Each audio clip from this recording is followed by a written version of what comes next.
swear to God I'm moving on.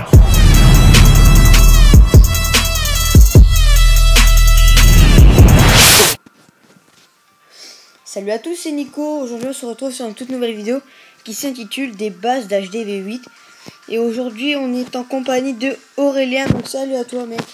Salut tout le monde, comment allez-vous? Donc aujourd'hui on va présenter deux bases d'HDV8. Donc une de farm et une de rush. Et Aurélien va présenter sa chaîne pendant que je montre un gameplay qui est de ma part. Donc vas-y mec, présente ta chaîne. Donc je vais présenter ma chaîne et juste après on va passer aux deux villages de Nicolas. Donc on va vous montrer et vous commenter.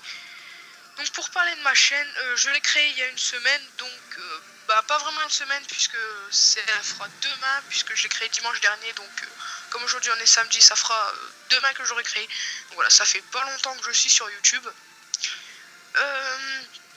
Ma chaîne ça va être principalement du Clash of Clans, donc des tutos, des astuces et des speed building. Donc pour ceux qui savent pas ce que c'est des speed building, c'est des HDV mais en fait je vous montre une vidéo en train de les construire mais en accéléré avec une petite musique de fond. Ensuite pour ce qui est du jailbreak, donc qu'est-ce que je vais faire aussi sur ma chaîne YouTube, j'en ferai moins. Voilà pourquoi j'ai dit tout à l'heure à Clash of Clans que j'allais je sais plus ce que j'ai dit, bref c'est pas très grave, mais en tout cas je vous le dis maintenant, je vais faire plus de vidéos de Clash of Clans que de jailbreak. Donc voilà, je vais quand même faire quelques vidéos sur le jailbreak, donc ça sera une petite présentation de Tuxedia que j'aime bien, parce qu'il y en a vraiment qui sont très bien et qui vous permettent de vraiment améliorer votre taille de base. Donc ensuite, pour le rythme des vidéos de ma chaîne, pour l'instant c'est 2 vidéos par semaine, mais au fur et à mesure que je vais grandir, enfin que j'aurai plus d'abonnés, on va dire ça comme ça, j'en ferai 3 ou 4, donc je verrai bien, mais pour l'instant c'est 2 par semaine, pas plus. Donc j'ai pas grand chose d'autre à dire sur ma chaîne. Allez faire un tour si ça vous plaît. Abonnez-vous, j'ai sorti 2 vidéos, je vais en sortir une ce soir. Et voilà, allez faire un tour si ça vous plaît, abonnez-vous. Donc Nicolas, on peut enchaîner sur les gameplays. Donc avant d'enchaîner sur les villages, la chaîne de Aurélien c'est AuréCOC. Et je la mettrai dans la description. Donc c'est pas un problème pour ça. Donc on va sur le village farm. Ouais, donc moi c'est bon, j'y suis pas encore, mais tu peux commencer à présenter. Attends, j'ai juste un petit problème. Attends. Ouais, là il y a une tête chercheuse. Donc voilà, donc on peut commencer. Donc alors, je donne mon avis, après tu feras ton avis. Donc alors, ouais. Pourquoi je conseille cet HDV8? Donc de 1 parce que j'avais l'HDV8 farm ici et maintenant je vais vous présenter ce village. Donc là vous pouvez voir la tour de sorcier du bas qui protège bien les deux, la réservoir d'élixir et la réserve d'or. Après il y a les mortiers à côté, les tours anti-aériennes, les défenses anti-aériennes qui protègent aussi derrière. Et là vous pouvez voir aussi un trou, donc le trou qui est ici. Donc les barbares ou les archers, le temps qu'ils détruisent ce mur, la tour sorcier sera déjà en train de taper les barbares et les archers. Donc ce qui leur permettra de ne pas rentrer dans le village. Et aussi ce qui est pour les géants et tout. Donc on va enchaîner sur la tour de sorcier qui est à droite. Donc pareil pour celle de la gauche. Donc pourquoi j'ai mis ça? Donc vous mettez votre tour de sorcier et là vous pouvez voir que le réservoir d'élixir et la réserve d'or est très bien protégé. Il y a 2 canons et 2 tours d'archer et la Tesla. Donc la Tesla c'est ce qui est le plus important. Car dès que le gars va vous attaquer au cochon, golem ou géant, ils vont faire une ligne. Et là, ils vont tous être attirés par la Tesla. Donc toutes les troupes vont se regrouper sur la Tesla. Et après, il y a tout ça qui va taper, toutes les défenses. Donc vraiment ça, je vous le conseille vraiment. Donc pareil pour ce qui est du côté gauche. Après, on va enchaîner sur le haut. Donc si le gars veut vous attaquer par le haut, il va être embêté car il a une Tesla, un canon, une tour d'archer et une défense anti-aérienne qui est très bien placée. Donc voilà, donc pour atteindre le milieu du village, c'est vraiment très difficile. D'autant plus que moi j'ai un HDV8 maxé, sauf au niveau des Tesla qui sont que level 5. Et mon roi qui est que level 7 je crois, ouais 7. Après, ce qui s'agit des troupes anti-aériennes. Les défenses anti-aériennes sont vraiment très très bien placées.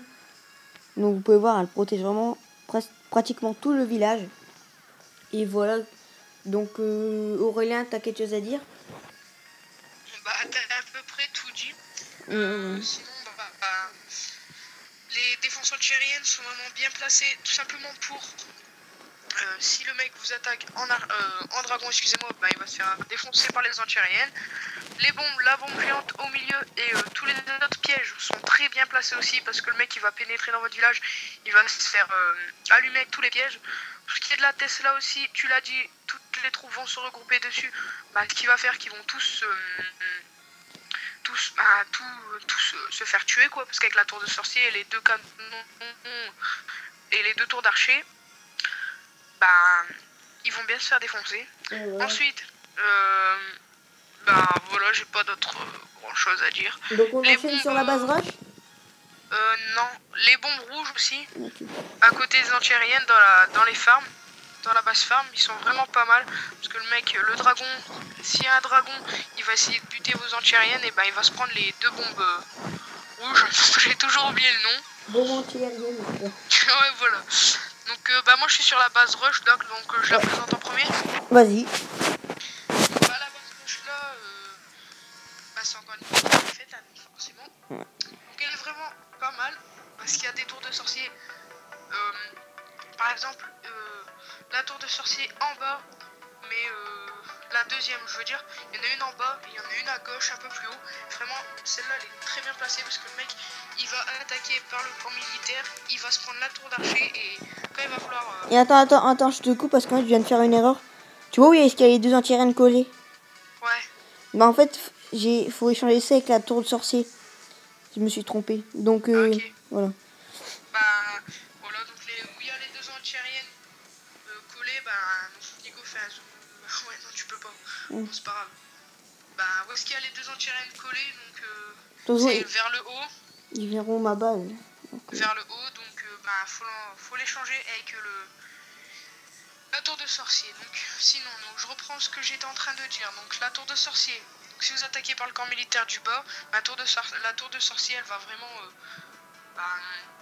faire beaucoup de dégâts sur les troupes. Ensuite, les 4 mortiers qui sont très bien placés, parce que si vous attaquez par un côté, il va au moins avoir 3 mortiers qui vont vous lancer des balles, je sais pas trop comment dire. Et bah ça va faire très mal à vos troupes. Ensuite les Tesla qui sont bien placés aussi. Et franchement c'est les pièges. Enfin les pièges on peut les placer un peu partout dans le village. Et ça c'est vraiment très bien parce que par exemple le mec qui va pénétrer dans votre village il va se prendre des bombes géantes, des pièges à ressort et tout. Et le dernier truc que j'ai à dire c'est sur le roi des barbares. Parce qu'il y a beaucoup de personnes qui le mettent à l'extérieur.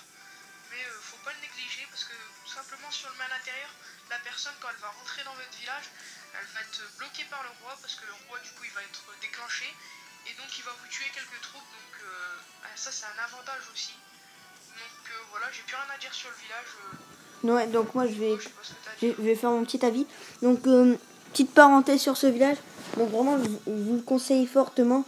Donc certains doivent qu'est-ce que je veux dire, certains doivent connaître ce genre de village car il est sur Google, mais moi j'ai été chercher sur Google et j'ai fait quelques modifications et je vous le conseille car je suis monté de Or 2 à Master 3 avec ce village.